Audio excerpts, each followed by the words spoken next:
ఈ 14వ అధ్యాయంలో 23 వచనాలు ఉన్నాయి.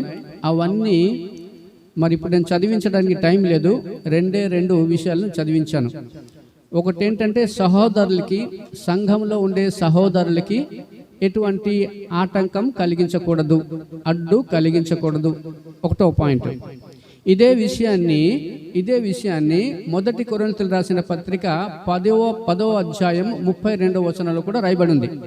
మొదటి కొరింథీయులకు రాసిన పత్రిక 10వ అధ్యాయం 32వ. చాలు. సంఘానికి అభ్యంతరం కలుగజేయకూడదు, అడ్డు కలుగజేయకూడదు, ఇబ్బంది కలుగజేయకూడదు. సంఘానికి, దేవుని పిల్లలకి కూడా. అయితే ఇక్కడ విషయం ఏంటంటే ఈ రోమా సంఘంలో ఇది ఎందుకు ఆటంకం కలిగించకూడదు, సహోదరులకి ఇబ్బంది కలిగించకూడదు అని ఎందుకు ఈ మాటలు వచ్చాయంటే అక్కడ 2 సమస్యలు ఉన్నాయి. అక్కడ రోమా సంఘంలో పరిశుద్ధాత్మ దేవుడు పౌలు గారికి బయలుపరిచాడు. ఒక ప్రాబ్లం ఏంటంటే ఫుడ్, ఆహారం విషయంలో ఒక సమస్య వచ్చింది. రెండవది ఏంటంటే దినములు, అది సండేయా, మండేయా, లేకపోతే సాటర్డేయా, ఆరాధన చేసే విషయం సాటర్డే చేయాలా, లేకపోతే ఆరాధన ఆదివారం చేయాలా, లేకపోతే ఆదివారాన్ని, ఆ రోజుల్ని, పండగల్ని, అమావాస్యల్ని, ఇలాంటి మంచి మంచి రోజులు చేయాలా అనేది ఒక పెద్ద సమస్య వచ్చింది అక్కడ కదా. అయితే వీటికి సమాధానమే పౌలు గారు దీనిని ఆయన వివరంగా చెప్పడం జరుగుతుంది. మీరు ఇటీవల అంటే పోయిన సంవత్సరం అనుకుంటాను, ఆ విజయవాడలో ఆ బ్రిడ్జి మీద, కృష్ణానది బ్రిడ్జి మీద 2 భార్యాభర్తలు వెళ్తున్నారు. భార్యాభర్తలు వెళ్తున్నప్పుడు మరి అమ్మాయి అన్నది, మరి వాళ్ళిద్దరు ఏదో మాట్లాడితే అలా మాట్లాడుతుండగానే ఆ బ్రిడ్జ్ నుంచి గెంతేసింది ఆమె నదిలోకి. మొత్తానికి జాలర్లో ఉండేవారు వాళ్ళు పట్టుకొని తీసుకొచ్చారు. హాస్పిటల్ ట్రీట్మెంట్ అయిన తర్వాత అడిగారు, అమ్మ నువ్వెందుకమ్మా నువ్వు దూకేసావు అనేసి అడిగారు. అడిగితే అమ్మాయి అన్నది, మా ఆయనకి నేను సినిమాకి తీసుకెళ్ళమంటే తీసుకెళ్ళలేదండి, అందుకని నా బ్రతుకు వేస్ట్ అనేసి నేను గెంతేశానని అన్నది. ఇవి చిన్న విషయం, చిన్న విషయాన్ని పెద్దగా చేస్తారు. నేను ఇవన్నీ ఎందుకు నేను చెప్తాను మీకు తర్వాత అర్థమవుతుంది.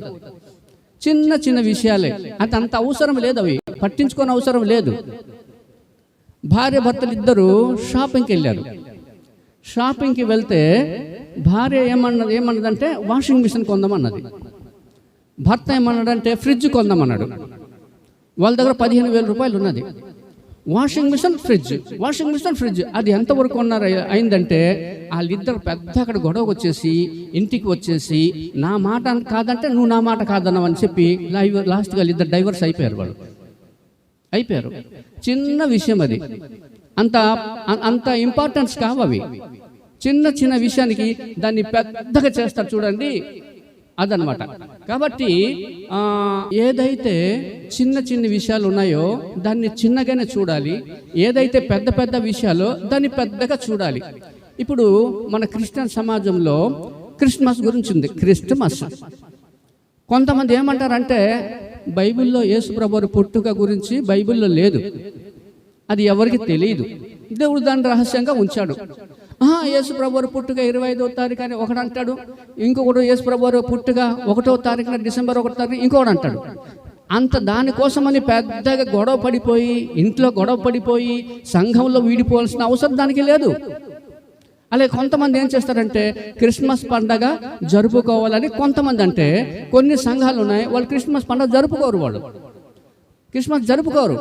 ఫస్ట్ ఒకరేమంటారంటే యేసు ప్రభువు పోనీ 25 పుట్టలేదు, కానీ ప్రపంచం అంతా యేసు ప్రభువుని క్రిస్మస్ జరుపుకుంటున్నారు కాబట్టి మనం జరుపుకుందామని ఒక సంఘం అంటే, ఆ సంఘంలో కొంతమంది అబ్బా క్రిస్మస్ ఎక్కడ ఉంది, అది జరుపుకోవడానికి వీలు లేదన్నారు. నేను ఒక మాట చెప్తాను, నువ్వు క్రిస్మస్ జరుపుకుంటే యేసు ప్రభువు కలిసి వచ్చేది లేదు, నువ్వు జరుపుకోపోయినంత మాత్రం నష్టం అంటూ ఏమీ లేదు. జరుపుకున్నా జరుపుకోపోయినా అది చిన్న ఇష్యూ. అది ఆ చిన్న ఇష్యూని పట్టుకొని భూతద్దంలో పెట్టుకొని ఆయన ఎక్కడికెక్కడికో వెళ్ళిపోతారు చూడండి, అది తప్పు. దానికోసమే పౌలు గారు చెప్పారు. అక్కడ 2 సమస్యలు ఉన్నాయి. ఒకటి ఏంటంటే ఫుడ్, భోజనం విషయంలో గొడవలు. అక్కడ రెండవది దినములు, మాసముల విషయంలో గొడవ. ఈ రెండు పరిశుద్ధాత్మ దేవుడు బయలుపరిచిన తర్వాత పౌలు గారు ఈ లెక్క రాస్తున్నాడు. ఒకటేంటంటే ఫుడ్, భోజనం అనేసి. ఎక్కడైనా మీరు చూడండి, రెండు వర్గాలు వాళ్ళు ఉంటారు సమాజంలో. ఒకరేంటంటే అసలు మాంసం తినరు. ఒక సంఘానికి ఒక మంచిగా చాలా కాలం నుంచి సంఘానికి వస్తుంటారు. నేను ఒకసారి అడిగాను, మంచి బిలీవర్సే భార్య భర్తలు. అప్పుడు అతన్ని అడిగాను, ఏమండి మరి మీరు చికెన్ తింటారా అన్నాను. చికెన్ తిన్నప్పుడు అన్నాడు. మంచి విశ్వాసి ఆయన. మరి గుడ్లు తింటారా? అబ్బే చికెన్, గుడ్లు, చేపలు తినమండి మేము. మరి మీరు యేసుప్రభుని నమ్ముకున్నా అయితే యేసుప్రభుని నమ్ముకున్నామని తినాలని ఉందేంటి? ఒకవేళ అదే పరిస్థితి అయితే నేను యేసుప్రభుని విడిచిపెట్టి వెళ్ళిపోతానని అన్నాడు. చూసారు ఆయనకి ఎంత పట్టింపు ఆయనకి. లాస్ట్కి వాళ్ళ ఆవిడ అలవాటు అయిపోయింది. వాళ్ళ ఆవిడ తింటుంది, అతను మాత్రం తినట్లా. కాబట్టి సంఘంలో కూడా ఇలాంటి వాళ్ళు ఉంటారు. ఇప్పుడు మీకు చెప్పాలంటే మనకి యూదుల్లో ఆ కాలంలో ఒక తెగ ఉండేది. వాళ్ళ SNUలు అనే ఒక తెగ యూదుల్లో. సాధారణంగా యూదులు మాంసం తింటారా లేదా? కేజీ తింటారు వాళ్ళు. కానీ ఈ తెగ ఉంది చూడండి, వాళ్ళు తినరు. ఇంకొక మన ప్రత్యేకమైన విషయం ఏంటంటే, ఆశ్చర్యకరమైన విషయం ఏంటంటే, యేసు ప్రభు వారి తమ్ముడు ఉన్నాడు చూడండి, యాకోబు పత్రిక రాశాడు చూడండి. అతను 8 తినడు, మాంసం తిండు. ఆయన వెజిటేరియన్. మీకు తెలుసో లేదో కానీ యాకోబు చాలా స్ట్రిక్ట్. ఆయన ఒక లైఫ్ చాలా నిష్ఠగరిష్టంగా ఉంటాడు. ఆయన ఒక పొల్లైనా సరే ఇటు అటు కాకూడదు అంటాడు ఆయన. యాకోబు చాలా స్ట్రిక్ట్. అందుకోసమే క్రియలు లేని విశ్వాసము మృతం అంటాడు. క్రియలకి ఎక్కువ ప్రయారిటీ ఆయన ఇచ్చాడు. ఆయన ఉద్దేశం ఏంటంటే, మాంసం తింటే ఏంటంటే అంగడిలో ఎక్కడైనా షాపులో అమ్మే వాళ్ళు ఏం చేస్తారంటే విగ్రహానికి అర్పించేసి మిగిలినది అమ్ముతుంటారు. కాబట్టి అది తినకూడపోవడం మంచిది అన్నాడు. అయితే యాకోబు తినేవాడికి అబ్జెక్షన్ చేయలేదు. గుర్తు, ఆయన తినలేదు. కానీ అతను మాత్రం మీరు తినండి, కాకపోతే గొంతు పిసికిందని కాకుండా గొంతు కోసుకొని మీరు తినండి అనేసి యాకోబు ఈ అపోస్తుల కార్యం 15వ అధ్యాయంలో క్లియర్గా చెప్తాడు. తినేవాడు తినని వాడికి అడ్డు పెట్టకూడదు. తినేవాడు తినని వాడికి తిను అని బలవంతము చేయకూడదు. అవునా? తినేవాడు తిను అని చేయకూడదు. తినని వాడు నువ్వు తినకూడదు అన్నావు. ఇప్పుడు మా ఊర్లో బాగా పెద్ద ఉన్నాడు ఆయన. ఇప్పుడు కాదులేండి. అతను ఏం చేశాడంటే గొర్రె పోతుని కోయడం అని చూశాడు కళ్ళారా. అబ్బో, ఆ కేకల అరుపులు వినేసి జీవితంలో మాంసం తినకూడదనేసి అదే ఆదివారం మళ్ళీ మీ దేవుని పిల్లలైతే మీరు మాంసం తినకూడదు అన్నాడు. ఇక కొత్త టీచింగ్ అది ఎక్కడెక్కడికో వెళ్ళిపోయింది. సంఘము గలిబిలి సృష్టించాడు ఆయన. సంఘం వాళ్ళు ఏమంటారంటే తినాలి అంటాడు. అన్న ఫంక్షన్కి వెళ్తే చిన్న పీస్ లేకపోతే మనసులో పీస్ ఉండదన్నా అంటారు. పీస్ ఉండాలి. మనం దానికి అలవాటు పడిపోయాం మనం. అది పీస్ ఉంటే కానీ మనకి మనసులో పీస్ ఉండదు. దానికి అలవాటు. మీరు చూడండి, తాగుబోతులకి 2000 రూపాయల భోజనం పెట్టండి, ఒక గ్లాస్ లేకపోతే ఏం భోజనం అండి అంటారు. అది పనికిరాని భోజనం అంటారు. మీరు ఒక 50 రూపాయల భోజనం ఏదో పెట్టేసి ఒక గ్లాస్ అది ఇచ్చారనుకోండి, ఏం భోజనం అండి అది అంటారా లేదా? అది వాస్తవం. అది అలాగే ఇప్పుడు మనకి ఆ ముక్కలు లేకపోతే ఫంక్షన్లో మీరు ఎన్ని వేల రూపాయల భోజనం పెట్టండి, ఆ ముక్కలు లేకపోతే అది వెజిటేబుల్ ఫుడ్ అండి అంటారు. అలాగంటారు. అలవాటు అయిపోయినాడు, దాన్ని విడిచిపెట్టలేరు. ఇక్కడ పౌలు యొక్క ఉద్దేశం ఏంటంటే, నువ్వు తింటున్నావా, నువ్వు తిను, నీకు అబ్జెక్షన్ లేదు. తినట్లేదా, మానే, నీకు అబ్జెక్షన్ లేదు. తినువాడు తినని వాడికి అడ్డు పడకూడదు, తిననివాడు తినేవాడికి అడ్డు పెట్టకూడదు. అందుకోసమే ఇందులో ఒక మంచి మాట రాయబడి చూడండి. 1 కొరింథీయులకు రాసిన పత్రిక 8వ అధ్యాయము 12 నుంచి 13వ వచనం. నేను ఎప్పుడు మాంసం తినను, నా సహోదరుడికి నేను అభ్యంతరము ఉండకూడదు. నా సహోదరుడు గారిని బాధపడ్డాడు అనుకో, నా సహోదరుడు, నేను తినడం మానేస్తాను నా సహోదరుని కోసమని. సంఘం కోసం నేను దీనికి అలవాటు పడిపోతాను. నా సంఘము కోసమని, దేవుని సంఘం క్షేమం కోసమని నేను ఏదైనా చేస్తాను. అలవాటు పడిపోతానంటారు. మనలో చాలామంది కూడా ఇప్పుడు చాలామంది రకరకాలైన దీంట్లో వచ్చిన వాళ్ళు ఏం చేస్తున్నారంటే ప్రభుని దయ వలన వాళ్ళు అలవాటు పడుతున్నారు. తినేవాడు తిననివ్వు, తినని వాడికి తిన. ఇప్పుడు మొన్న ఒక FMPV మిషనరీ రిట్రీట్కి నేను వెళ్ళాను. ఒక మిషనరీ, చాలా మంచి మిషనరీ ఆయన బాగా పనిచేస్తున్న వ్యక్తి అయినా, ఒక ట్రైబల్ ఏరియా ఉన్నాడు. భార్య భర్తలు అక్కడికి వెళ్ళారు ఆ ప్రాంతానికి. బస్సులు ఉండవు, సైకిల్ ఉండవు, ఏమి వెళ్ళవు, నడిచే చాలా జాగ్రత్తగా కొండెక్కి వెళ్ళాలి. ఆ కొండ ప్రజల మధ్య పనిచేస్తుంటే వాళ్ళు ఏం భోజనం పెట్టారు తెలిసిందా? పాము కట్ చేసి పెట్టారు. అందులో కారము, ఉప్పు అలాంటిది ఉందా? అది కూడా పెద్దగా లేదు, స్మెల్ వస్తుంది. భార్య అన్నది ఇక్కడ పెట్టారు. వాళ్ళు తినకపోతే వాళ్ళు ఏదైనా చేస్తారు. మేమంటే నీకు ప్రేమ లేదు, నువ్వు మాతో కలవవు, కాబట్టి నువ్వు ఏరియాలో ఉండవు అని కొడతారు. అప్పుడు భార్య అన్నది, ఏమండి ఇలాగన్నది, ఏంటిది అనేసి అంటే పక్కనున్నాడు, తిను అన్నాడు.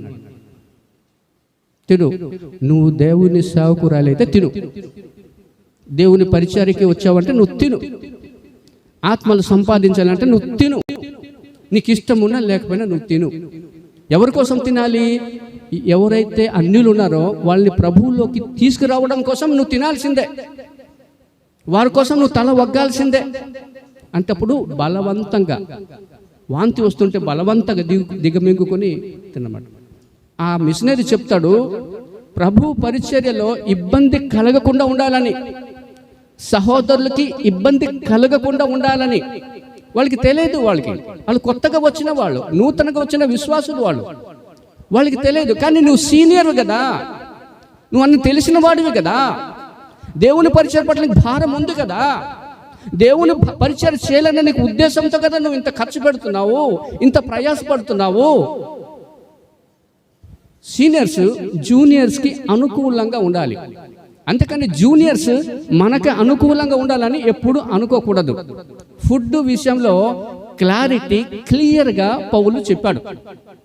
తినేవాడు తినని వాడికి ఇబ్బంది పెట్టకూడదు, తిననివాడు తినేవాడికి ఇబ్బంది పెట్టకూడదు. ఇక్కడ ఫుడ్ విషయంలో క్లియర్గా చెప్తాను, ఎందుకంటే ఇది అందరికీ తెలియాలి.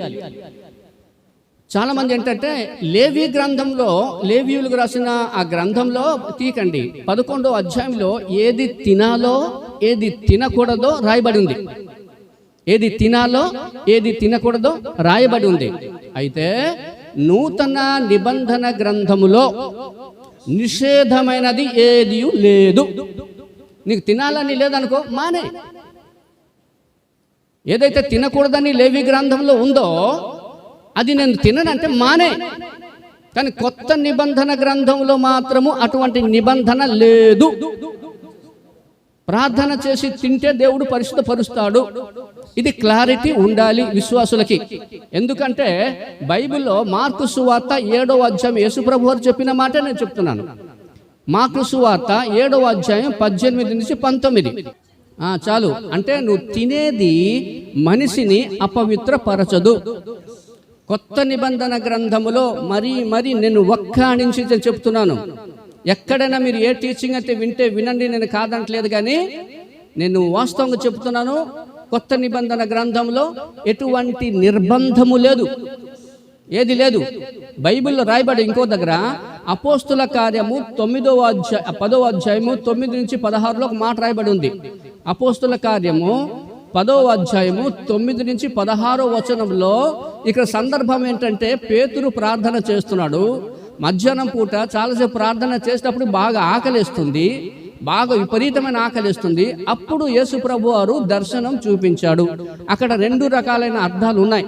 ఒకటి ఆత్మీయ అర్థం ఉంది. నేను ఆత్మీయ అర్థం గురించి నేను మాట్లాడట్లేదు, ఇక శారీరక అర్థం గురించి నేను మాట్లాడుతున్నాను. ఇప్పుడు చదమ్మా, తర్వాత అది వెళ్ళిపోద్దులేండి, అది వేరే సంగతి. దేవుడు పరిశుద్ధపరిచినది నువ్వు నిషిద్ధంగా ఎంచకూడదు. ఇది తినకూడదని నువ్వు చెప్పకూడదు. దేవుడు పరిశుద్ధపరుస్తాడు. నేను ఎవరినండి తినవద్దని చెప్పడానికి? నేనెవరని దానికి నిషేధం విధించడానికి? దేవుడు తీశాడు కొత్త నిబంధన గ్రంథంలో. కాబట్టి దాన్ని క్లియర్గా ఉండాలి.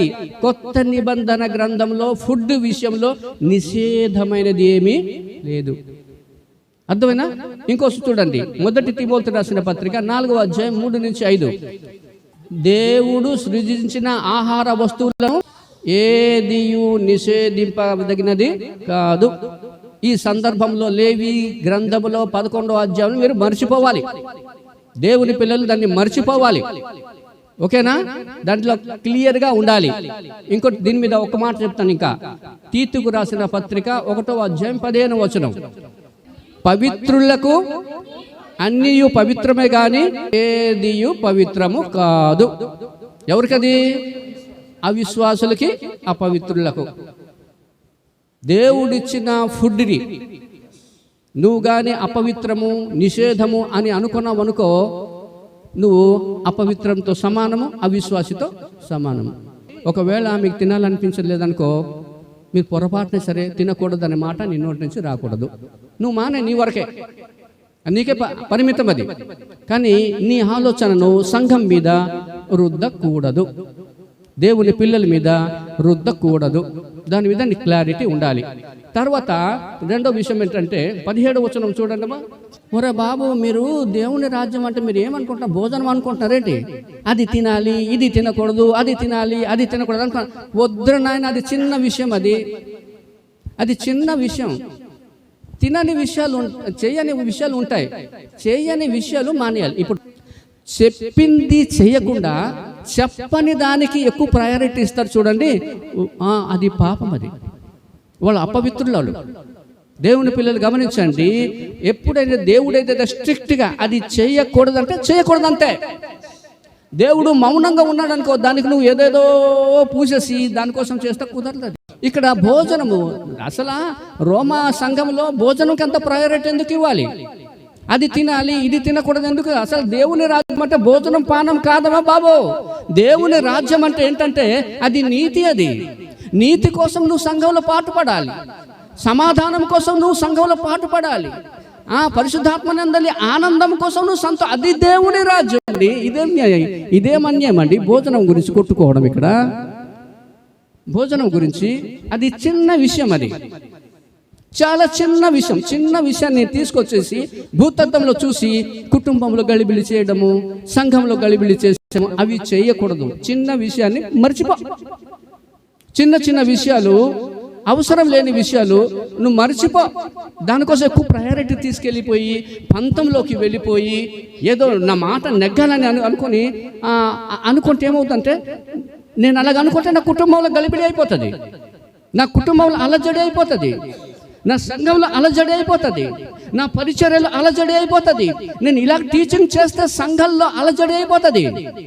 చిన్న చిన్న విషయాల్లో పట్టించుకోకూడదు, దాన్ని వదిలేయాలి. దేవుడు ఏదైతే పర్టికులర్గా చెప్పాడో ఆ విషయాలు మాత్రము మనం జాగ్రత్తగా ఉండాలి. తర్వాత ఏమంటాడంటే, ఒకవేళ నీకు తినాలని లేదు, నేను చెప్పాను తమ్ముడా తినురా అన్నాను, చెల్లి తిను చెల్లి అని చెప్పాను. అంటే నా కోసం నువ్వు తినకూడదు, నేను బలవంతం చేస్తానని తినకూడదు. ఓకేనా? నీ మనస్సాక్షి ఒప్పుకోదు తినాలని, నువ్వు మానే. కానీ నన్ను అన్న చెప్పాడు కదా, కాకపోతే బాధపడతారు కదా అని అనొద్దు. అర్థమైనా? మాంస పదార్థం కానీ చేపలు కానీ ఏదైనా సరే. ఎందుకంటే ఇక్కడ చూడండి 20వ వచనంలో చూడండి, భోజనం నిమిత్తము దేవుని పనిని పాడు చేయకుడి. 14వ వచనం, వాడికి నిషిద్ధమే, ఇది మంచిది కాదంటే అది మంచిది కాదు నీకు. ఓకేనా? నువ్వు తినకపోవడం మంచిది. 23వ వచనం చూడమ్మా, అనుమానించువాడు తినిన ఎడల విశ్వాసము లేకుండా తినను కనుక దోషి అని తీర్పు నొందును. విశ్వాసం కానిదేదో అది పాపము. మీకు క్లియర్ అమ్మా? తినని వాళ్ళు బలవంతంగా తినాలి. నేను చివరిగా సలహా ఇచ్చేది ఏంటంటే, ఈ సంఘం వాళ్ళందరికీ, ఇటువైపు ఉన్నారా మీరు ఇటే ఉండండి, ఇటువైపు మీరు ఉన్నారా ఇటే ఉండండి. ఇటువైపు చికెన్ మటన్ తినేవాళ్ళు ఉన్నారు, ఇటువైపు చికెన్ మటన్ తినని వాళ్ళు ఉన్నారు. నాకు తెలిసినంతవరకు అందరు తినేవాళ్ళే, నాన్ వెజ్ తినేవాళ్ళే, మనకు అభ్యంతరం లేదు. కానీ ఎవరైనా కొత్త వాళ్ళు, అలవాటు లేని వాళ్ళు వస్తే మాత్రం దయచేసి వాళ్ళకి బలవంతమైతే పెట్టకండి, వాళ్ళ ఇష్టానికి మాత్రం విడిచిపెట్టేయాలి. ఇకపోతే చివరిగా ఈ ఫుడ్ విషయంలో ఫుడ్ విషయంలో ఎవరికి అభ్యంతరం అయితే ఉండకూడదు. ఇది మొదటి పాయింట్. ఇది ఫుడ్ విషయంలో క్లారిటీ. ఓకేనా? రెండవది ఏంటంటే దినములు, మాసములు. 5వ వచనం 6వ వచనం తీయండి. 5, 6వ వచనం. చాలు. ఇక్కడ ఏమవుతుందంటే, ఇక్కడ యూద క్రైస్తవులు ప్రవేశించారు. రోమా సంఘంలో ఎవరు ఉన్నారు? యూద క్రైస్తవులు. వాళ్ళు ఒరిజినల్గా యూదులు, ఇప్పుడు క్రైస్తవులు అయ్యారు. యేసుప్రభు వారి గురించి తెలుసుకున్నారు, నమ్ముకున్నారు, యేసుప్రభు వారిని వెంబడిస్తున్నారు. వీళ్ళని ఏమన్నారంటే యూద క్రైస్తవులు. కొంతమంది ప్రభువు నమ్ముకున్న కానీ కొంతమందికి బుద్ధులు పోవు. నమ్ముతారా? అలవాట్లు పోవు, బుద్ధులు పోవు. అవి అలా మోసుకొని వస్తూ ఉంటారు. అది వీపు మీద మోసుకొని వస్తూ ఉంటారు. ఆ బుద్ధులు పోవండి. మారు మనసు పొందిన కానీ కొంతమంది అయితే చాలా చక్కగా జీవితం మొత్తం మారిపోద్ది. అతన్ని చూసిన వెంటనే ఏ మార్పు వచ్చిందండి అంటారు. ఏం మార్పు వచ్చిందంటారు. కొంతమందికి మార్పు రాదు. కొంతమందికి ఇప్పుడు మీకు నేను చెప్పాను చూడండి. ఇప్పుడు ఏంటంటే రోజులకి ఏమని చేస్తారంటే కొంతమంది ఎక్కువ ప్రయారిటీ ఇచ్చేస్తారు. ప్రయారిటీ ఇచ్చేసి పాత ఇది ఉంది చూడండి, పాత అలవాటు ఉంది. ఇప్పుడు యూద క్రైస్తవులు ఏం చేస్తారంటే నువ్వు అలాగే శనివారమే ఆరాధన చేయాలంటారు. నువ్వు యేసుప్రభువుని నమ్ముకో, నేను నమ్ముకుంటున్నాను, ఆరాధన ఎప్పుడు జరగాలి? శనివారమే జరగాలి. వాళ్ళ యొక్క ఇది. కొంతమంది క్రైస్తవులు అన్యులు అక్కడ ఏమంటున్నారు, రోమా సంఘంలో అన్యులైన క్రైస్తవులు ఏమంటున్నారు, దేవుని దగ్గర ఆదివారం ఏంటి, సోమవారం ఏంటి, మంగళవారం ఏంటి, శనివారం ఏంటి, ఏ రోజైనా ఒకటే. మేము నేల మీద మోకాలు వేయడానికి స్థలం ఉంటుండగానే మా దేవుణ్ణి ఆరాధన చేయడాన్ని ఆపే శక్తి ఎవరికి లేదు. ఆరాధన చేయడానికి మోకాలు ఉంటే చాలు. మాకు ఆ ఫలానా మందిరమే మాకు అవసరం లేదు, మాకు అదే అవసరం లేదు, ఆ స్థలమే అవసరం లేదు. ఏ స్థలంలో ఆరాధన చేస్తాం.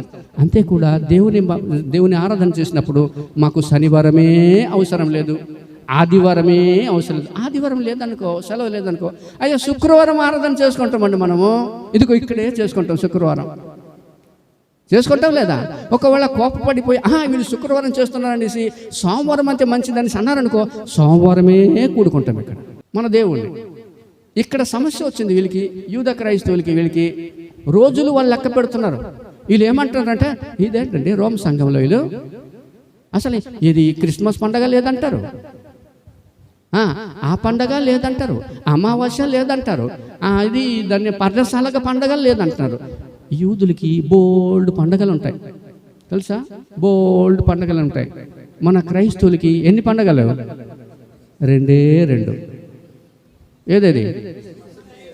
న్యూ ఇయర్ ఒకటి, అంతేనా? క్రిస్మస్, న్యూ ఇయర్, ఇంకొకటి గుడ్ ఫ్రైడే. అది మర్చిపోతే ఎలాగా? అది మర్చిపోకూడదమ్మా. అది మాంసం దొరకదు, అది అర్థమైందా? ఇక్కడ ఏముందంటే ఇక్కడ గొడవ వచ్చింది. అందుకోసమే పౌలు చాలా బాధపడుతున్నాడు. నువ్వు దేవుణ్ణి నమ్ముకొని, నువ్వు ఆత్మీయంగా ఇంత నేర్చుకొని నువ్వు దినములు లెక్క పెడుతున్నావు, నువ్వు జాతకాలు చూస్తున్నావు, అమావాస్యలు పూర్ణిమలని లెక్క పెడుతున్నావు. నీకేమైందయ్యా బాబు అంటాడు. గలతీయులకు రాసిన పత్రిక తీయండి ఒకసారి. గలతీయులకు రాసిన పత్రికలో 4వ అధ్యాయం 11 నుంచి 12వ వచనం. మిమ్మును గూర్చి చాలా వినండి ఒకసారి. మిమ్మును గూర్చి నేను భయపడిపోతున్నాను. ఎవరికి అంటున్నాడు? గలతీయుల సంఘానికి. మిమ్ములు చూస్తే నాకు భయం వేస్తుంది, మీ విశ్వాస విధానం చూస్తే నాకు భయం వేస్తుంది. సంఘానికి వస్తున్నారు, చర్చికి రెగ్యులర్గా వస్తున్నారు, పాటలు పాడుతున్నారు, కానీ మీ ఆచారాలను చూస్తే, మీ సాంప్రదాయాలను చూస్తుంటే నాకు భయం వేస్తుంది. ఇప్పుడు చదవమ్మా, చాలమ్మా. ఇప్పుడు ఏంటంటే వాళ్ళు దినములు, మాసములు అవన్నీ చూస్తున్నారు. వాళ్ళని చూసినప్పటికీ పౌలుకి చాలా బాధేసింది. మీరు ఇంత నేర్చుకుంటారు, మీరు ఇంతగా ప్రభులో బలపడుతున్నారు, వీళ్ళు ఇంత బలపడి కూడా, ఇంత స్పిరిచువల్ నాలెడ్జ్ ఉండి కూడా మీరు ఇలాంటి పనులు ఎందుకు చేస్తున్నారు? మీరు దినాల్ని లెక్క పెట్టమని ఎవరు చెప్పారు? అన్ని దినాలు ఒకటే, అన్ని సమయాలు ఒకటే, మీరు మాసములు ఎందుకు లెక్క పెడుతున్నారు? ఇదే సమస్య ఎక్కడికి వచ్చింది? కొలస్సీ సంఘంలో వచ్చింది. కొలస్సీ సంఘంలో వచ్చింది. ఒకసారి తీయండి. 2వ అధ్యాయము 16వ వచనం. 2వ అధ్యాయం 16వ వచనం. ఎవరికి అవకాశం మీరు ఇవ్వకూడదు. 20వ వచనం. ఇవన్నీ మీరు క్రైస్తవులై, దేవుని పిల్లలై, ఇన్ని నేర్చుకొని, ఇన్ని బోధకులై ఉండి మీరు ఇలాంటి పనులు ఏం చేస్తున్నారు అని చాలా బాధపడుతున్నాడు. రోమి సంఘానికి చెప్తున్నాడు, మీరు రోజులు లెక్క పెట్టకూడదు, మాసములు లెక్క పెట్టకూడదు, అమావాస్య పూర్ణిమలు ఇలాంటివి లెక్క పెట్టకూడదు, అది ముట్టాలా, అది ముట్టకూడదా, అది తినాలా, ఇది తినకూడదా, ఇలాంటివి మీరు పెట్టకూడదు. ఈ చిన్న చిన్న విషయాలు ఇవి. ఈ చిన్న చిన్న విషయాలు తీసుకొచ్చి భూతద్దంలో పెట్టుకొని సంఘంలోని ఇబ్బంది అయితే పెట్టకండి, మీరు ఇబ్బంది పడకండి. ఇది పౌలు యొక్క ఉద్దేశం. తర్వాత ఈ దీంట్లోనే 2 విషయాలు అని చెప్తాడు. చిన్న చిన్న విషయాల్లో దేవుని పిల్లలు ఎక్కడెక్కడ ఏమేమి జాగ్రత్త ఉండాలో అది చెబుతూ ఇంకొక మాట ఎక్కడికి వెళ్ళిపోతాడంటే ఆయన క్రీస్తు న్యాయపీఠపు తీర్పుకి వెళ్ళిపోతాడు. న్యాయ సింహాసన తీర్పుకి వెళ్ళిపోతాడు ఆయన. ఇక్కడ చిన్న చిన్న విషయాలు నేను చెప్తాను స్పీడ్గా. తర్వాత క్రీస్తు న్యాయ సింహాసనము తీర్పు 10వ వచనంలో ఉంది. 10వ వచనం నుంచి 12వ వచనం వరకు ఉంది. దానికి వెళ్ళక ముందు కొన్ని ఆయన ఇన్స్ట్రక్షన్ ఇస్తాడు. ఏంటంటే 1వ వచనంలో ఏం రాయబడి ఉందంటే, విశ్వాస విషయమై బలహీనైన వానిని చేర్చుకొనుడి. బలహీనుడైన వానిని చేర్చుకొనుడి. ఆయనకి ఇబ్బంది పెట్టకండి. విశ్వాసుడైన వాడు ఆయన రకరకాలైన ఆలోచనలో ఉంటాడు, రకరకాలైన డౌట్లు వస్తాడు. ఎట్టి పరిస్థితుల్లో విశ్వాసంలో బలహీనుడైన వాడిని మీరు చేర్చుకోవాలి. ఆయనకి మీరు ఇబ్బంది పెట్టకూడదు. తర్వాత వాదములు వాళ్ళతో పెట్టుకోకూడదు. అవునా? ఇది తీతుకు రాసిన పత్రికలో కూడా ఈ మాట ఉంది, వాదములు మీరు పెట్టుకోకూడదని. ఆయన ఏమంటాడంటే 1-2 సార్లు నువ్వు చెప్పు, వినకపోతే అతన్ని విడిచిపెట్టే గాని వాదములు పెట్టి అతన్ని హర్ట్ చేయకూడదు, అతన్ని గాయపరచకూడదు, అతన్ని బాధపెట్టకూడదు. తర్వాత 3వ విషయం 10వ వచనంలో ఏం రాయబడి ఉందంటే, నీ సహోదరునికి తీర్పు తీర్చకూడదు. నీ సహోదరునికి అర్థమైందా? ఎందుకంటే మత్తయి సువార్తలు ఏమంటాడంటే, నీ కంటిలోనే నలుసు నువ్వు పెద్ద ఇది పెట్టుకొని దూలం కదా, ఎదుటి వ్యక్తి యొక్క నలుసు కోసం నువ్వు చూస్తున్నావు కదా, అది తప్పది, నువ్వు అలా చేయకూడదు, దేవుని దృష్టిలో దోషి అవుతావు. కాబట్టి నీ తోటి సహోదరుడికి నువ్వు తీర్పు తీర్చకూడదు. తర్వాత నీ సహోదరునికి 10వ వచనం చివరి భాగంలో, నీ సహోదరుని నిరాకరింపరాదు. అతను ఎందుకు పనికిరాడండి? ఏ పాటలు పాడలేడండి, ఏ పరిచర్య చేయలేడండి, అతను ఎందుకు పనికిరాడని నువ్వు నిరాకరింపకూడదు. ఎవరిని మనం తక్కువగా అంచనా వేయడానికి లేదు. దేవుడు ఒక్కొక్కరికి ఒక్కొక్క సామర్థ్యాన్ని ఇస్తాడు. కాబట్టి ఆ సామర్థ్యాన్ని మనం గుర్తించాలి తప్ప ఏ వ్యక్తిని ఎటువంటి పరిస్థితుల్లో మనము నిరాకరించకూడదు. తర్వాత న్యాయపీఠము దగ్గరికి వెళ్ళిపోయాడు. అంటే న్యాయ సింహాసనము తీర్పు దగ్గరికి వెళ్ళిపోయారు. కొరింథీయులు రాసిన పత్రికలో 2 కొరింథీయులు రాసిన పత్రికలో 5వ అధ్యాయము 10వ వచనం కావాలను. ఇప్పుడు మనకి బైబిల్లో 3 రకాలైన న్యాయాలు ఉన్నాయి, న్యాయపీఠాలు, న్యాయ సింహాసనం 3 రకాలైన తీర్పులు ఉన్నాయి. ఒకటేంటంటే న్యాయ సింహాసనము తీర్పు, మహిమ సింహాసనము తీర్పు, ధవళ సింహాసనము తీర్పు ఉన్నది. ఈ 3 రకాలైన తీర్పులు ఉన్నాయి. ఇప్పుడు ఎక్కడైతే వచ్చామో మనం న్యాయ సింహాసనము తీర్పులోకి వచ్చేసాం. న్యాయ సింహాసనము తీర్పు. ఈ న్యాయ సింహాసనం తీర్పు ఎందుకు చెప్తున్నాడు అంటే, నిన్ను ఏదైతే పౌలు గారు చెప్పాడో దానికి భిన్నంగా కానీ ప్రవర్తిస్తే వాళ్ళు ఎక్కడికి వస్తారంటే న్యాయ సింహాసనము తీర్పులోకి వస్తారు. 10వ వచనం నుంచి రోమియోలు రాసిన పత్రిక ఈ 14వ అధ్యాయం 10వ వచనం నుంచి 12వ వచనం వరకు న్యాయ సింహాసన తీర్పు. ఈ న్యాయ సింహాసనపు తీర్పు గురించి బైబిల్లో క్లియర్గా ఉన్నది.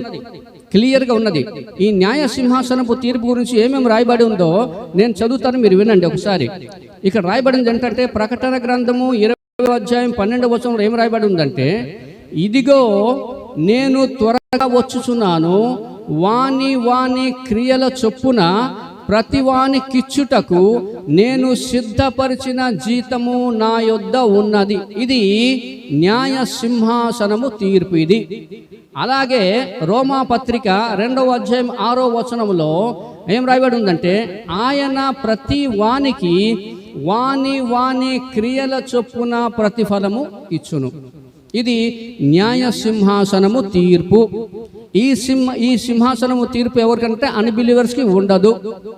ఈ తీర్పులో ఎవరు ఉంటారంటే కేవలం బిలీవర్స్ మాత్రమే ఉంటారు. ఈ తీర్పులో నరకం అంటూ ఉండదు. క్లియర్గా ఈ తీర్పులో నరకం అంటూ ఉండదు. ఈ తీర్పులు ఎందుకంటే వీళ్ళందరూ బిలీవర్స్ మాత్రమే. యేసుప్రభువుని నమ్ముకున్న వాళ్ళకి ఏ శిక్ష విధియు లేదు, ఏ తీర్పు వాళ్ళకి ఉండదు. యోహాను వార్త 5వ అధ్యాయం 24వ వచనం కూడా ఆ మాట రాయబడి ఉంది.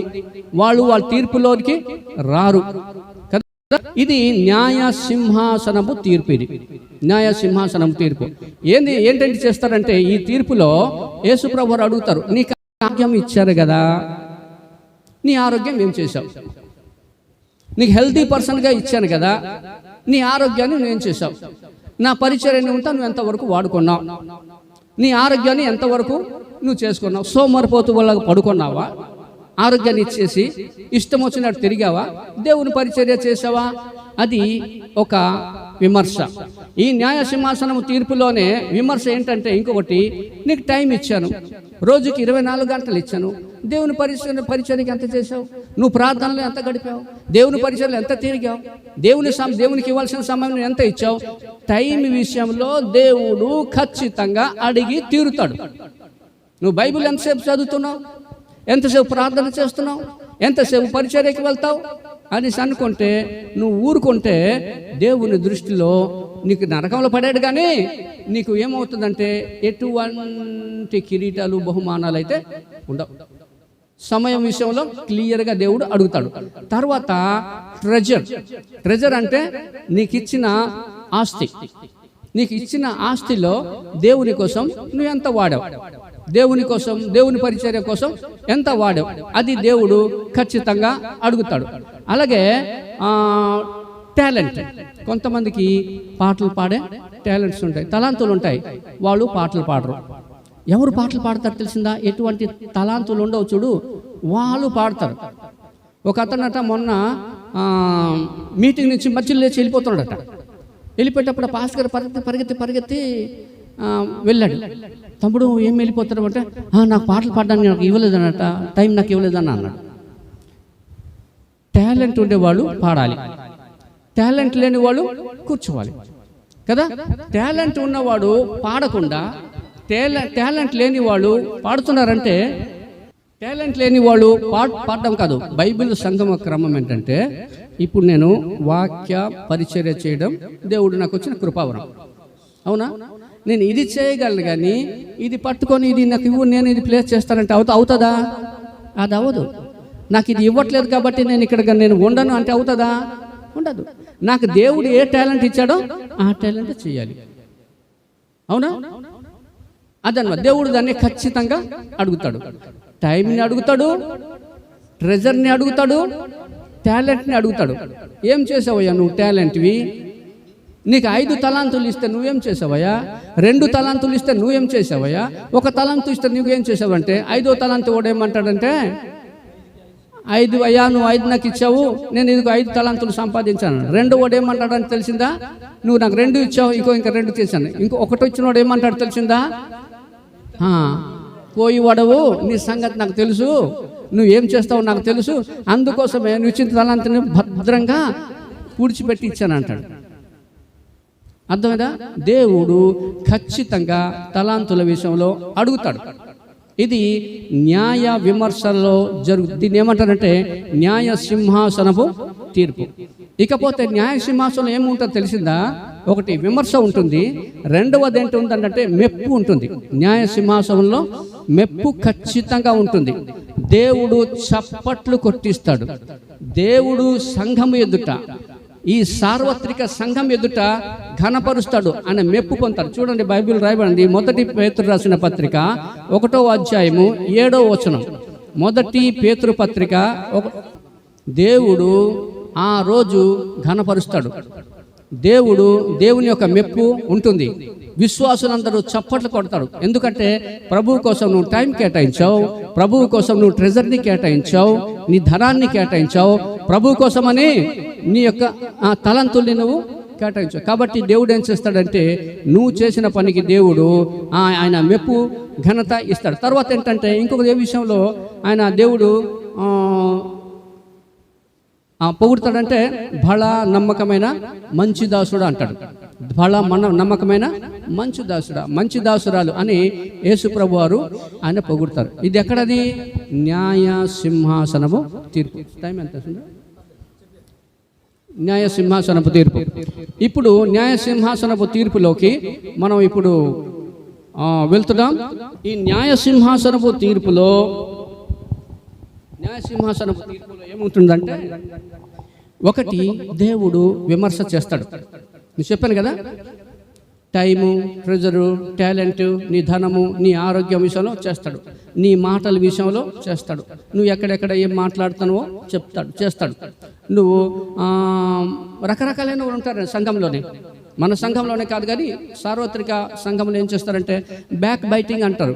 బ్యాక్ బైటింగ్ అంటే వెనుక ఉండి మాట్లాడుతూ ఉంటారు. వాళ్ళ వలన సంఘాలు పాడైపోతున్నాయి. సంఘాలు హెబ్రోన్ సంఘం అనేది ఏదైతే చాలా మా ఆంధ్ర రాష్ట్ర కాదు, భారతదేశం ప్రపంచంలోనికి కేంద్రం బిందువు హైదరాబాద్లో ఈ హెబ్రోన్ సంఘం ఉంది. ఆ హెబ్రోన్ సంఘము గలిబిలి అయిపోతుంటాయి. దేవుడు ఖచ్చితంగా మాటల విషయంలో ఆయన అడుగుతాడు. తర్వాత ప్రవర్తన విషయంలో కూడా నీ ప్రవర్తన ఎలాగుంది, మందిరానికి వెళ్ళినప్పుడు నీ ప్రవర్తన ఎలాగుంది, సమాజంలో ఉన్నప్పుడు నీ ప్రవర్తన ఎలాగుంది, ఇంట్లో ఉన్నప్పుడు నీ ప్రవర్తన ఎలాగుంది, నువ్వు డ్యూటీలో ఉన్నప్పుడు నీ ప్రవర్తన ఎలాగుంది. నీ ప్రవర్తన బాగులేకుండా, నీ మాటలు బాగులేకుండా నువ్వు ప్రయాసపడిపోయినా ఉపయోగం ఏం లేదమ్మా, ఉపయోగం ఏం లేదు. నేను ఒక మాట చెప్తున్నాను క్లియర్గా, మీరు హృదయంలో మీరు దాచుకోండి. ఉదయం నుంచి నువ్వు రాత్రి వరకు కష్టపడి పరిచర్య చేసిన, చాలా ప్రయాసపడినా నీలో పరిశుద్ధత కానీ లేదనుకో, నీ పరిచర్య అంత సున్నా. దేవుడు ఒకేసారి నేను పెద్దగా 100% పరిశుద్ధుడని దేవుడు కోరుకోడు. నువ్వు మారు మనసు పొందిన తర్వాత పరిశుద్ధతలో నుంచి పరిశుద్ధతలోకి రావాలి. నీ యొక్క ఎదుగుదల పైకి రావాలి. నువ్వు మారు మనసు పొందిన తర్వాత కూడా అదే బలహీనతలో కంటిన్యూ అవుతా ఉంటే, అదే మాటలు నీకు వస్తూ ఉంటే, అదే ప్రవర్తనలో నువ్వు వచ్చి ఉంటే, నువ్వు ఇవి మార్చుకోకుండా, పరిశుద్ధ ప్రవర్తన మార్చుకోకుండా, మాటల తీరు మార్చుకోకుండా నువ్వు సంఘంలో ఎంత ప్రయాసపడ్డా కదా, దానివల్ల ఉపయోగం ఏమి ఉండదు. అది ఉండదు. దీని విషయంలో దేవుడు లెక్క అడుగుతాడు. ఈ న్యాయ సింహాసనం తీర్పులో విమర్శ అవుతుంది, మెప్పు ఉంటుంది, దేవుని పిల్లల్ని ఘనపరుస్తాడు, నిల్చోబెడతారు, అందరి ద్వారా చప్పట్లు కొట్టిస్తారు, అంత బాగుంది. తర్వాత ఆయన చేసేది ఏంటంటే బహుమానాలు ఇస్తాడు. ఏంటది? బహుమానాల్లో కిరీటాలు ఉంటాయి. బహుమానాల్లో కిరీటాలు ఉంటాయి. ముఖ్యంగా మనకి 5 రకాలైన కిరీటాలు ఉంటాయి. 5 రకాలైన కిరీటాలు. ఒక కిరీటం ఏంటంటే నీతి కిరీటము, రెండవ కిరీటము జీవ కిరీటము, మూడవది మహిమ కిరీటము, నాలుగవది వాడబడిన మహిమ కిరీటము, నాలుగవది అక్షయ కిరీటము, ఇంకొకటి అతిశయ కిరీటము. ఈ 5 కిరీటాలు ఉన్నాయి.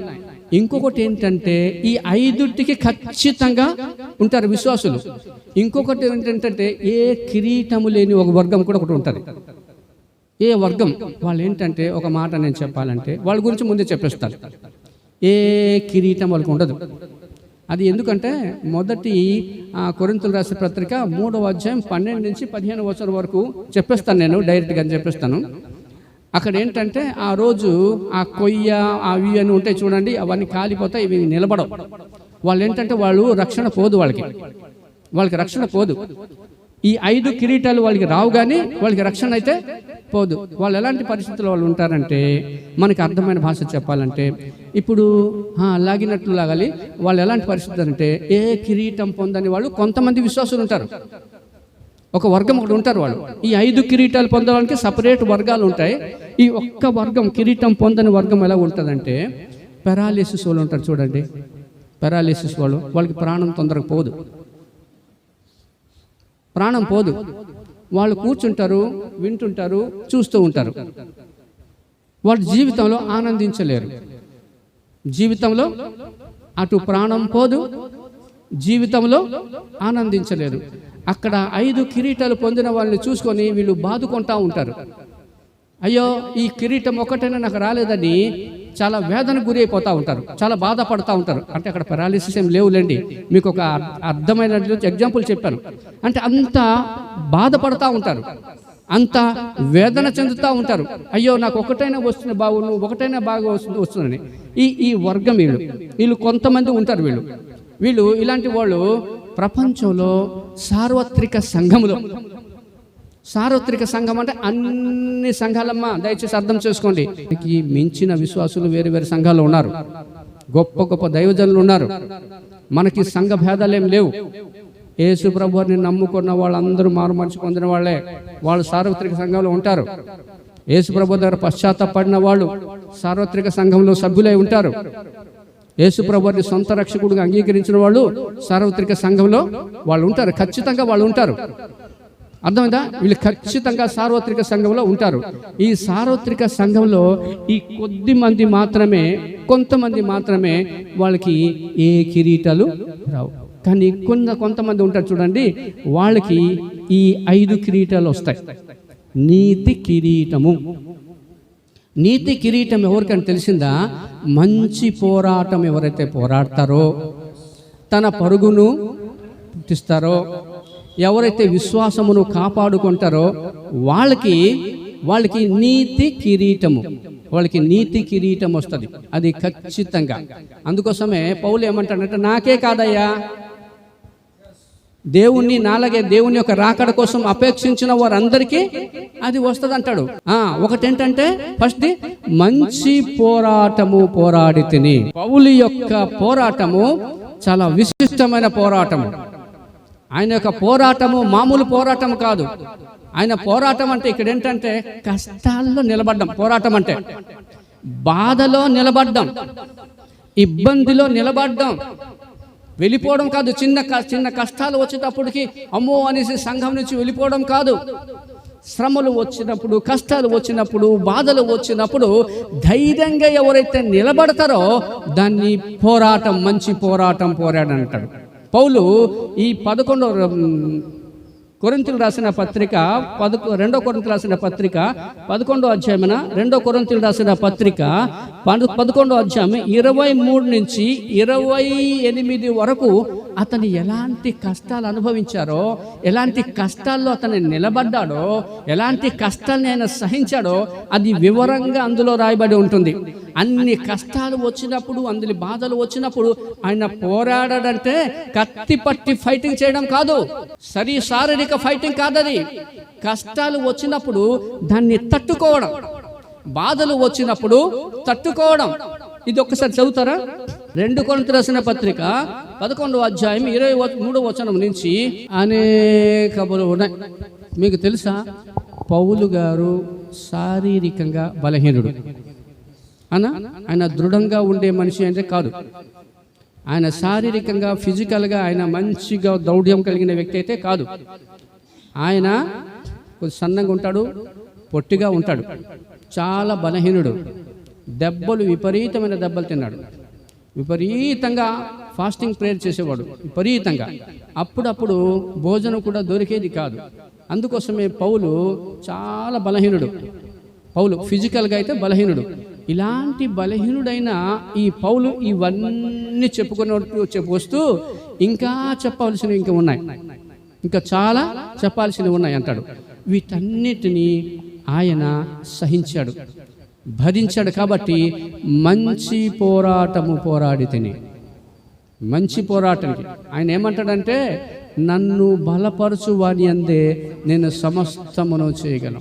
నువ్వు ఇంత బలహీనుడు కదా, నువ్వు ఇంత ఫిజికల్గా ఇంత వీక్ కదా, నువ్వు ఎలా చేసావంటే ఆయన ఒకటే మాట అంటాడు, నన్ను బలపరచు వాని అందే నేను సమస్తమును చేయగలడు. ఈ పోరాటము, ఈ ఆత్మీయ పోరాటంలో ఆయన కొన్ని ఆయుధాలని ఎంచుకున్నాడు. ఆ ఆయుధాలు కత్తులు కావు. ఆ ఆయుధాలు ఏముందంటే వరుసగా ఈ ఎఫెసీయులకు రాసిన పత్రికలు నేను చదివిస్తాను చూడండి. సత్యమనే దట్టి. మనమైతే ఎప్పుడు చూసినా అబద్ధమే చెప్తా ఉంటాం, అబద్ధమే ఆడుతూ ఉంటాం. పౌలుకి అబద్ధం ఆడడము రాదు, నిజమే మాట్లాడడం. ఆ నిజం అనేది, సత్యం అనేది దేవుని పిల్లలకి ఏంటంటే దట్టి లాంటిది. ఒక బెల్ట్ లాంటిది. ఎందుకంటే ఇప్పుడు వంగిపోయిన వాళ్ళు కానీ బలహీనులు కానీ ఎందుకు దట్టి కట్టుకుంటారో తెలిసిందా? అది కట్టుకుంటే స్టిఫ్గా ఉంటుంది, స్ట్రైట్గా నిలబడడానికి అవుతుంది. సత్యం అనేది దట్టి ఉంటే ఆత్మీయంగా స్ట్రైట్గా నిలబడడానికి అవకాశం ఉంది. కాబట్టి ఆ ఆయుధాన్ని, సత్యం అనే ఆయుధాన్ని పౌలు పట్టుకున్నాడు. రెండవ ఆయుధం ఏంటంటే తెలిసిందా? ఆయన నీతి అను మైమరుపు అంటే కవచం. నీతి అనే మైమరుపు. యేసు ప్రభువు ఏ నీతి అయితే ఇచ్చాడో కంప్లీట్గా ధరించారు ఎవరు? పౌలు. ఆ నీతి వస్త్రము, ఆ నీతి మైమరుపు మరక పడకుండా, ఏదైనా చెడిపోకుండా, మాలిన్యం అంటకుండా జాగ్రత్త పడిన వ్యక్తి ఎవరంటే పౌలు. ఈ మైమరుపు తర్వాత ఆయన ధరించుకుందంటే సువార్త కోసమని సిద్ధ మనసు. సువార్త చెప్పున్నానంటే నేను సిద్ధపడలేదండి తమ్ముడు, అక్కడ వాక్యం కొంచెం చెప్తావంటే నేను కూడా అలాంటి వాడినే. నేను సిద్ధపడలేదు, నేను ప్రిపేర్ అవ్వలేదు. దేవుని వాక్యం ఎలా చేసిందా? సమయమందును అసమయమందును సువార్త ప్రకటించాలి. పౌలుకి అయ్యా అక్కడికి వెళ్ళి సువార్త ప్రకటన చేయమని చెప్పడమే ఆలస్యం. వెంటనే మనసు సిద్ధపడిపోయి వెళ్ళేసి గంభీరమైన వాక్యాన్ని చెప్పేవాడు పౌలు. సువార్త అనే సిద్ధ మనసును ధరించుకున్నాడు.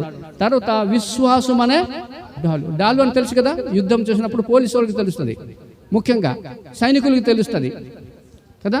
మగోళ్ళ కంటే ఆడవాళ్ళకి ముందు తెలుసమ్మా డాలు అంటే ఏంటో. డాలు అనే విశ్వాసం అనే డాలును పట్టుకున్నాడు. తర్వాత రక్షణ అనే శిరస్త్రాణము.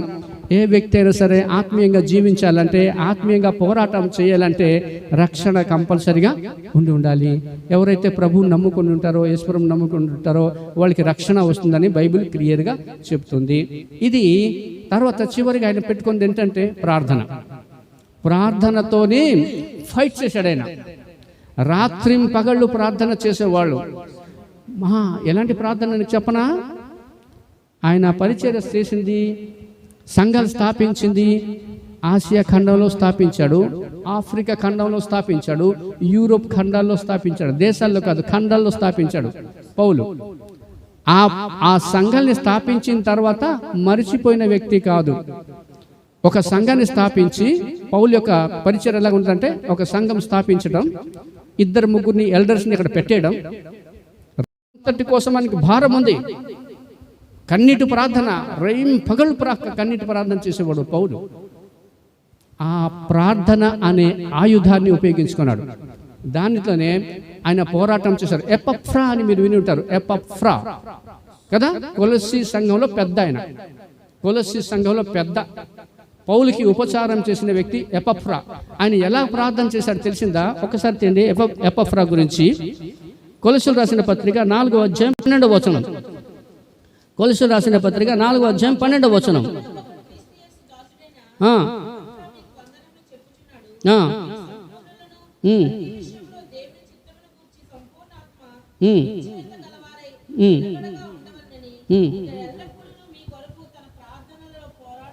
ప్రార్థనలో పోరాటం. ఈ అనుభవం గుండా వెళ్ళాడు కాబట్టి పౌలు ఏమన్నాడంటే, నేను మంచి పోరాటాన్ని పోరాడాను. మంచి పోరాటం. దేవుని పిల్లలు పోరాడాలి. కత్తులతో కాదు, ప్రార్థనలో పోరాడాలి. కత్తులతో కాదు, పరిచర్యలో పోరాడాలి. కత్తులతో కాదు, సహవాసంలో పోరాడాలి.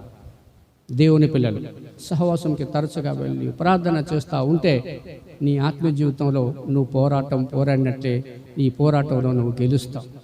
సహవాసంకి దూరంగా ఉంటే ఖచ్చితంగా నువ్వు ఓడిపోతావు. ష్యూర్. ఈ విషయంలో క్లారిటీ. నువ్వు ఎంత ప్రార్థన పరుడైనా, నువ్వు ఎంత వాక్యం నీకు తెలిసినా, సహవాసానికి కానీ దూరంగా ఉంటే మాత్రము, ఒక రోజు లేకపోతే కొన్ని రోజుల తర్వాత ఆరిపోతావు. నీకు ఫైటింగ్ చేసే, ఆమె పోరాటం చేసే శక్తి పూర్తిగా పోతుంది. కాబట్టి దేవుని పిల్లలు సంఘానికి ఎంత రెగ్యులర్గా వస్తూ ఉంటే నీకు అంత ఆత్మీయ బలం వస్తుంది. నువ్వు పోరాడడానికి అవకాశం ఉంటుంది. పౌలు ఆత్మీయ పోరాటము పోరాడాడు, మంచి పోరాటం. తర్వాత ఏం చేశాడు? నా పరుగు కడ ముట్టించి తిని. కష్టపడి పని చేయడం. పరుగును కడ ముట్టించడంటే కష్టపడి చేయడం. నా పరుగు ఒకటి ఉంది, దేవుడు గమ్యం ఉంచాడు, కష్టపడి పనిచేశారు. ఇప్పుడు మైకేల్కి ఇప్పుడు ఏం చేశారు? ఇప్పుడు ఆయనకి సుమారుగా గవర్నమెంట్ కాలేజీలో సీటు పొందేంత మార్కులు వచ్చాయి. అలాగే మన జయప్రసాద్ ఫినేహాస్ వాళ్ళ బాబు కూడా, జయప్రసాద్ వాళ్ళ బాబు ఫినేహాస్కి కూడా అన్ని మార్కులు వచ్చాయి. ఎలాగొచ్చాయి తెలిసిందా? స్టార్టింగ్ నుంచి ఒక గోల్ పెట్టుకున్నారు, ఒక టార్గెట్ పెట్టుకున్నారు. సాధించాలని రాత్రి పగళ్ళు కష్టపడ్డారు, వచ్చింది. అవునా? దేవుడు ఏం చేశాడంటే ఒక లక్ష్యం ఇచ్చాడు పౌలుకి. నీ టార్గెట్ ఇదనైనా అని అనుకుంటే ఆ పరుగును ఒకరు పరిగెత్తాలన్నాడు. అక్కడికి వెళ్ళడానికి పరిగెత్తాలంటే అతను పరిగెత్తడం అంటే కష్టపడి పని చేయడం. కష్టపడి పని చేయడం. అపోస్తుల కార్యంలో ఆ సన్నివేశాలు మీకు చెప్పాను, ఇప్పుడు చెప్పడానికి లేదు. అది చెప్తే చాలా ఏడుపు వస్తుంది. ఎఫ్ఎస్సి సంఘం అంతటిని కూర్చోబెట్టేసి, నేను మీకు పరిచర్య చేశాను, నేను ఇప్పుడు వెళ్ళిపోతాను, ఇక నా ముఖం మీరు చూడరని ఇలాంటి గంభీరమైన ఉపన్యాసం చెప్తున్నాడు. ఈ ఉపన్యాసం అయిన తర్వాతే పౌలు మేడ మీద అందరూ పట్టుకొని ముద్దు పెట్టుకొని ఏడుస్తారు. ఆ టైంలో పౌలు ఒక మాట అంటాడు. ఏమని అంటాడంటే, అపోస్తల కార్యం 20:24 నా పరుగును నేను ప్రభువైన యేసు వలన పొందిన పరిచర్యను తుది ముట్టింపవలేనని నా ప్రాణమును నాకెంత మాత్రమును ప్రియమైనదిగా నేను ఎంచుకొనలేదు. కష్టపడి పనిచేశాడు. ఎన్ని కష్టాలు వచ్చినా, ఎన్ని బాధలు వచ్చినా, తిండి లేకపోయినా పర్వాలేదు, హింసించినా పర్వాలేదు, ఎవరు ఆదరించకపోయినా పర్వాలేదు అనేసి పగలు కష్టపడి పనిచేశాడు. ప్రాణం కూడా లక్ష్య పెట్టలేదు. జ్వరం వస్తుందనో, తలనొప్పి వస్తుందనో, ఈ ఇబ్బంది వస్తుందనో ఏమి చేయకుండా దివారాత్రులు దేవుని పరిచర్య కోసం. అందుకోసమే నా కడ ముట్టించుతని, నా పరుగును కడ ముట్టించి తిని అంటాడు. ఫిలిప్పుకు రాసిన పత్రిక 3:14 ఏం రాస్తాడంటే 3:14 క్రీస్తు యేసునందు దేవుని ఉన్నతమైన పిలుపునకు కలుగు బహుమానమును పొందవలనని గురి యొద్దకే పరుగెత్తుచున్నాను. గురి పెట్టుకున్నాడు, నేను సాధించాలి అంతే. నేను ఈ సంవత్సరము ఒక 3 ఆత్మలు సంపాదించాలి, ఈ సంఘము ఒక 3 ఆత్మల సంఘానికి చేర్పించాలి అని నువ్వు గురి పెట్టుకున్నావనుకో, వాళ్ళ కోసం ప్రార్థన చేస్తావు, వాళ్ళని ఇంటికి రప్పిస్తావు, వాళ్ళకి భోజనం పెడతావు, వాళ్ళని ఆదరిస్తావు, వాళ్ళని ప్రేమిస్తావు, మందిరానికి తీసుకొస్తావు. నువ్వు ఎప్పుడు చేయగలవంటే ఉన్నప్పుడే. నువ్వు టార్గెట్ ఒకటి ఫిక్స్ చేయాలి.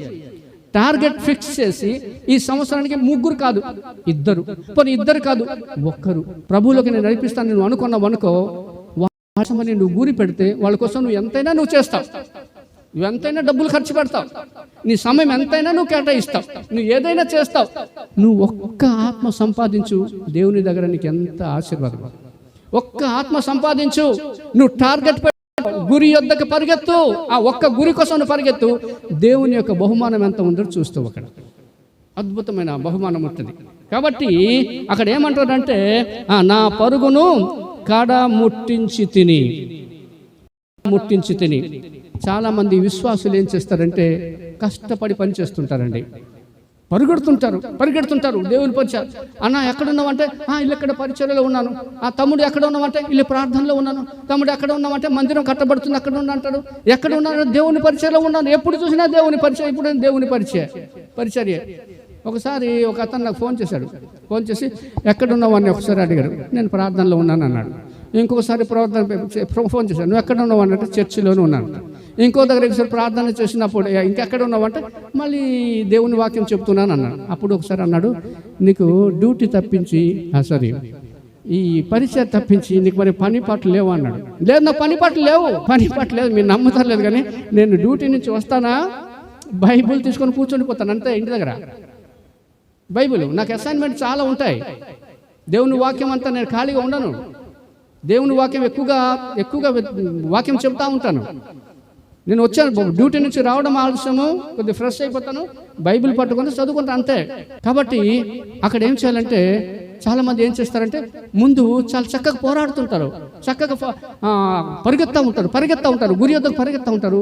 తర్వాత కొంతకాలం తర్వాత, తమ్ముడు ఎక్కడ ఉన్నావంటే బజార్లో ఉన్నాను అంటాడు. ఒకప్పుడు చర్చిలో ఉండేవాడిని అంటాడు, బజార్లో అంటాడు. తమ్ముడు నువ్వు ఎక్కడ ఉన్నావంటే నేను ప్రయాణంలో అంటాడు ఆయన. తమ్ముడు ఇంకోసారి నువ్వు ఎక్కడికి వెళ్ళావు అని, ఎక్కడ ఉన్నావంటే ఆయన ఇంకొకటి ఏదో ఒకటి చెప్తాడు. మళ్ళీ మాటలు, ప్రార్థన అనే మాట కనబడదు, మందిరం అనే మాట కనబడదు, దేవుని పరిచర్య అనే మాట కనబడదు. అందుకోసం గలతీయులకు రాసిన పత్రికలో 5వ అధ్యాయం 7వ వచనంలో ఒక మాట ఉంది.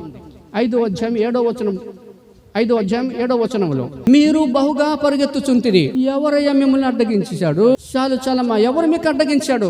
నువ్వు ఇంత చక్కగా పరిగెత్తుతున్నావు కదా, ఇంత చక్కగా నువ్వు పరిచర్య చేస్తున్నావు కదా, ఇంత కష్టపడి పరిచర్య చేస్తున్నావు కదా, నువ్వు గురి యొద్దకు పరిగెడుతున్నావు కదా, ఏమైంది నీ పరుగు? ఇంత చక్కగా రన్నింగ్ చేసేవాడు కదా, ఇప్పుడు నువ్వు వాకింగ్ కూడా చేయట్లేదు కదా, నువ్వు ఇప్పుడు ఏమైంది? ఎవరిని అడ్డగించారు? ఇంత చక్కగా పరిగెత్తిన వాళ్ళు. పౌలు స్టార్ట్ చేశారు పరిగెత్తడము. స్టార్టింగ్ నుంచి ఎండింగ్ వరకు నిలబడిన దాఖలాలు లేవు, ఆగిపోయిన దాఖలాలు లేవు. నా పరుగును కడముట్టించి తిరిగి తర్వాత విశ్వాసమును కాపాడు. దీంతో నేను ముగించేస్తాను, తర్వాత మిగిలినవి నెక్స్ట్ వీక్లో చూసుకుందాం. ఇప్పుడే నా విశ్వాసాన్ని కాపాడుకుంటుంది. పౌలు జీవితంలో విశ్వాసము జీవితాంతం బ్యాక్ స్లైడ్ అనే మాట కనబడదు. వెనుక వైపు తిరగడం అంటూ తెలియదు. మీకు ఇంతకుముందు నేను చెప్పానో లేదో కానీ, రాని వాళ్ళ కోసమని, వినని వాళ్ళ కోసమని నేను చెప్తున్నాను. ఏంటంటే, అస్సాం అనే రాష్ట్రం ఉంది, తెలుసు కదా, అస్సాం అనే రాష్ట్రం. ఇప్పుడు అస్సాము, మేఘాలయ, మణిపూర్, త్రిపుర, అవి రకరకాలైన అరుణాచల్ ప్రదేశ్ అని రాష్ట్రాలు ఉన్నాయి. అప్పుడు బ్రిటిష్ వాళ్ళ కాలంలో ఒకే రాష్ట్రం, దాని పేరు అస్సాం. అస్సాం నుంచి ఇవన్నీ విడిపోయినాయి, అవునా? అక్కడికి ఒక మిషనరీ, అమెరికా నుంచి బాప్టిస్ట్ చర్చ్ నుంచి ఒక మిషనరీ వెళ్ళాడు అక్కడికి. 2 కొడుకులు, అతను భార్య, అతను వెళ్ళి ఎంత సువార్త ప్రకటించినా కానీ కొండ జాతి ప్రజలు ఎవరు నమ్ముకోలేదు.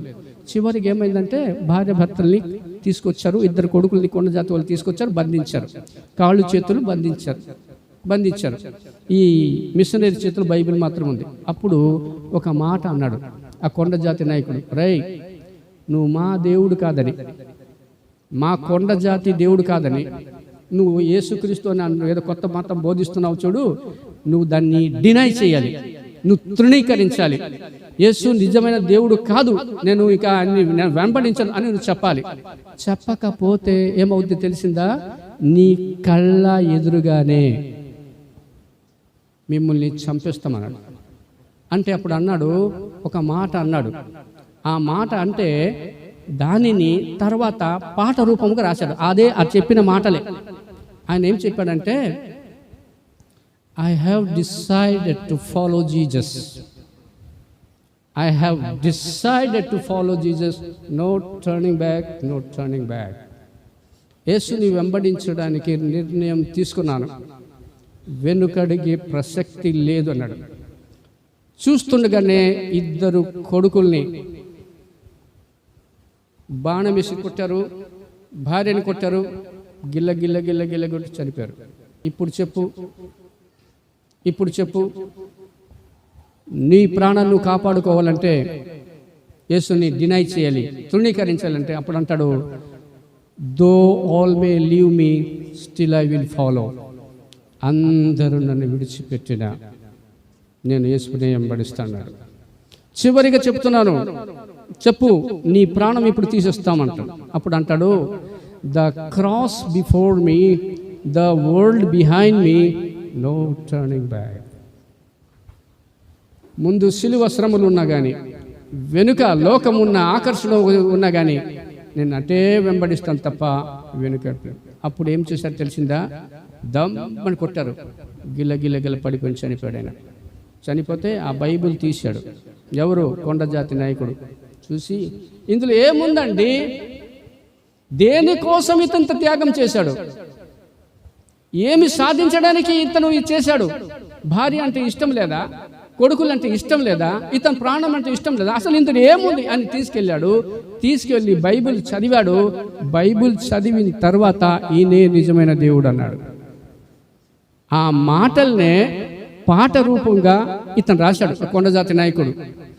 I have decided to follow Jesus. I have decided to follow Jesus. I have decided to follow Jesus. No turning back, no turning back. ప్రపంచంలోనే ప్రఖ్యాతిగాంచింది ఈ పాట.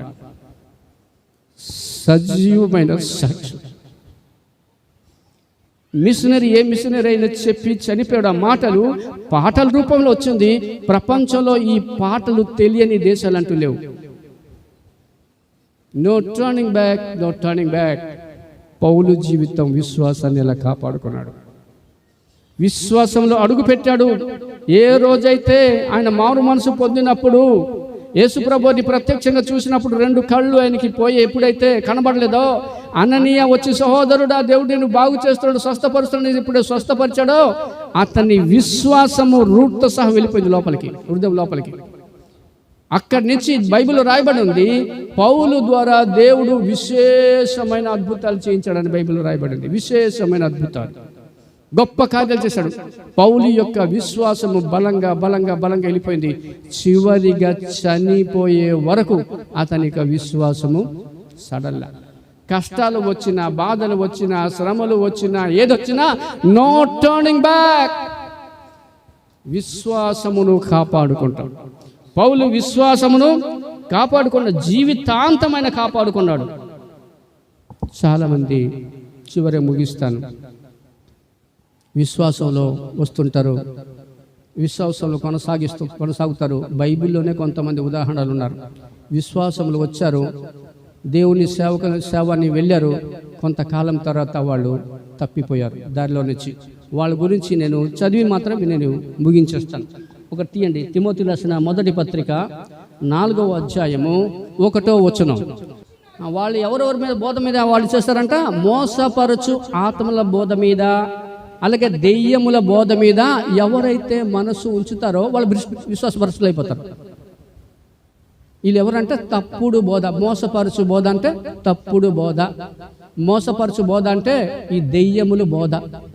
ఈ దెయ్యముల బోధ ఎవరైతే వింటారో, తప్పుడు బోధ ఎవరైతే వింటారో వాళ్ళు విశ్వాస భ్రష్టులవుదురని ఆత్మ తేటగా చెప్తున్నాడు. కాబట్టి తప్పుడు బోధ విషయంలో జాగ్రత్తగా ఉండాలి. తప్పుడు బోధ ఎప్పుడైనా సరే నోరు ఊరిపోతూ ఉంటుంది. నోరు ఊరిపోతూ ఉంటుందమ్మా. ఏదైతే దేవుడు పండు తినకూడదని అన్నాడో చూసినప్పుడల్లా నోరు ఊరిపోతూ ఉంది, నోరు ఊరిపోతూ ఉంది.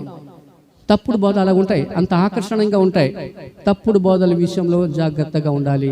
తప్పుడు బోధలు ఉండే సంఘాల విషయంలో చాలా జాగ్రత్తగా ఉండాలి. వాళ్ళు విశ్వాస భ్రష్టులు అయిపోయారు. మళ్ళీ ఇంకోటి మొదటి తిమోతి పత్రికలోనే 1వ అధ్యాయం 19-20 వచనం. ఈ అలెగ్జాండరు, హుమానేయును వీళ్ళు అందరూ ఒకసారి బిలీవర్స్ అమ్మ. వీళ్ళు దేవుని వెంబడించిన వాళ్ళమ్మ, వీళ్ళు దేవుని సేవ చేసిన వాళ్ళమ్మ. కొంతకాలం అయిన తర్వాత ఈ లోక ఆకర్షణలో పడిపోయి, మరి ఎందుకండి ఈ ప్రార్థన, ఎందుకండి ఈ కష్టాలు, ఎందుకండి దేవుని సన్నిధిలో గోజాడ్డాలు, వాళ్ళు చక్కగా వెళ్ళేసి ఈ లోకంలోనే వాళ్ళు ఎలాగైతే హాయిగా బతుకుతున్నారో, హాయిగా ఎంజాయ్ చేస్తున్నారో అలాగే మంచిదనేసి ఈ విశ్వాసాన్ని విడిచిపెట్టి వెళ్ళిపోయిన వాళ్ళు ఉన్నారు. వాళ్ళు అలెగ్జాండరు, హుమాయూన్ అనేది ఒకతనం. తర్వాత 2వ తిమోతి రాసిన పత్రిక 2వ అధ్యాయం 16-18. అపవిత్రమైన వట్టి మాటలకు దూరంగా ఉండుము. వాళ్ళు చెడిపోయారు, మిగిలిన వాళ్ళు కూడా చెబుతున్నారు. సంఘంలో కొంతమంది ఉంటారు, ఇక్కడ చిన్న చిన్న సంఘాలు పెద్ద ఉండవు, కానీ పెద్ద పెద్ద సంఘాలు ఏం చేస్తారంటే వాళ్ళు చెడిపోతారమ్మా. వాళ్ళు చెడిపోతారు. వారి విశ్వాస జీవితం భ్రష్టత్వం వచ్చేస్తుంది. వాళ్ళకి పరిమితం కాకుండా మిగిలిన వాళ్ళు కూడా చెడగొట్టుస్తూ ఉంటారు. గ్రూపులుగా చేసేస్తుంటారు.